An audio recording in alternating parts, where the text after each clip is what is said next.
कहानी की शुरुआत होती है एक छोटे बच्चे चैन और उसकी मम्मा से। चैन बहुत ही मासूम और खुशमिजाज बच्चा है जिसे स्विमिंग और डाइविंग का बहुत शौक है। वो अपनी मम्मा को बार बार कहता है कि बाहर चलो क्योंकि बाहर पानी भर गया है और उसे वो स्विमिंग पूल जैसा लग रहा है। लेकिन उसकी मम्मा उसे डांट देती है क्योंकि वो इसे मजाक समझ रही होती है। यहाँ हम दिखते हैं कि एक बच्चे के लिए ये खेल है, लेकिन असल में ये आने वाली तबाही की शुरुआत है। धीरे धीरे बारिश तेज़ होती जाती है और बिल्डिंग में पानी भरना शुरू हो जाता है। टीवी या अनाउंसमेंट से पता चलता है कि नीचे की मंजिलें पूरी तरह डूब चुकी हैं और पानी लगातार ऊपर चढ़ रहा है। अब ये कोई नॉर्मल बारिश नहीं रही, ये एक डिज़ास्टर बन चुका है। मम्मा को अब एहसास होता है कि हालात बहुत ख़राब हैं, लेकिन तब तक बहुत देर हो चुकी होती है। अचानक मम्मा को एक कॉल आता है जिसमें सिक्योरिटी टीम का आदमी बताता है, जल्दी से बिल्डिंग छोड़ दो, सामान पैक करने का समय नहीं है, बस अपनी जान बचाओ। यहाँ से कहानी की असली टेंशन शुरू होती है। मम्मा तुरंत अपने बेटे को लेकर ऊपर की तरफ भागने लगती है। अब पूरा बिल्डिंग अफरा तफरी में बदल जाता है।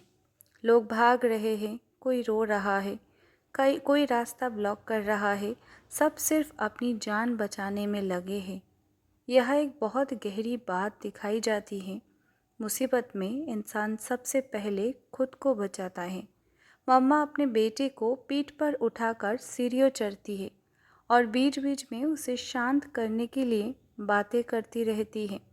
रास्ते में चैन डर जाता है और उसे अपने पापा की याद आने लगती है। हमें पता चलता है कि पहले एक हादसे में उनकी गाड़ी पानी में डूब गई थी और उसके पापा की मौत हो गई थी।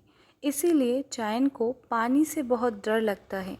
अब और वही डर फिर से सामने आ गया है। अब उन्हें बताया जाता है कि छत पर हेलीकॉप्टर आने वाला है जो लोगों को बचाएगा, लेकिन वहाँ तक पहुँचना आसान नहीं है। भीड़ बहुत ज़्यादा है, लोग धक्का मुक्की कर रहे हैं, कोई किसी की मदद नहीं कर रहा। ये सीन बहुत रियल और डरावना है। यहीं पर कहानी का सबसे बड़ा खुलासा होता है। अंटार्कटिका में एक एस्टेरॉयड टकरा गया है जिससे सारी बर्फ पिघल गई और समुद्रों का पानी तेज़ी से बढ़ रहा है। परिणाम, आधा जापान डूब चुका है और जल्द ही बाकी दुनिया भी डूब जाएगी।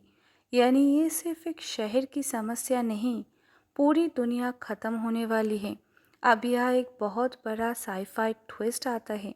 मम्मा को बताया जाता है कि वो सिर्फ एक आम औरत नहीं है, बल्कि वो एक एआई इमोशन इंजीनियर है और अब उसे एक मिशन दिया जाता है, इंसानों की नई नस्ल बनानी है जिसमें भावनाएं डालनी हैं, क्योंकि बाकी टीम्स ने शरीर बना लिया है, बस जज्बात डालना बाकी है। यानी जब दुनिया ख़त्म होगी तो नए दुनिया बनाने की जिम्मेदारी उसी पर है। लेकिन इस सब के बीच मम्मा सिर्फ एक चीज़ के बारे में सोच रही है, अपने बेटे को कैसे बचाया जाए।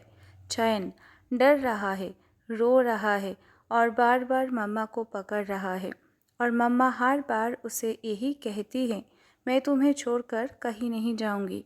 जब वो लोग ऊपर की तरफ बढ़ रहे होते हैं, पानी और तेज़ी से चढ़ रहा है, भीड़ और ख़तरनाक हो रही है, हर कदम पर मौत सामने खड़ी है और तभी चैन अचानक मम्मा से दूर हो जाता है।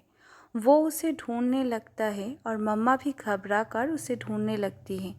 अब सवाल ये है, क्या मम्मा अपने बेटे को ढूंढ पाएगी? क्या वो हेलीकॉप्टर तक पहुंच पाएंगी? और क्या वो दुनिया को बचाने वाला मिशन पूरा कर पाएगी? ये सब जानने के लिए देखना होगा इसका अगला पार्ट। अगर आपको ऐसे ही इमोशनल और थ्रिलिंग स्टोरीज पसंद है तो वीडियो को लाइक करें और चैनल को सब्सक्राइब ज़रूर करें। कमेंट में बताएं अगर आप ऐसे सिचुएशन में होते तो आप क्या करते। मैं मिलूंगी आपसे अगली कहानी में, तब तक के लिए stay safe and keep watching our channel.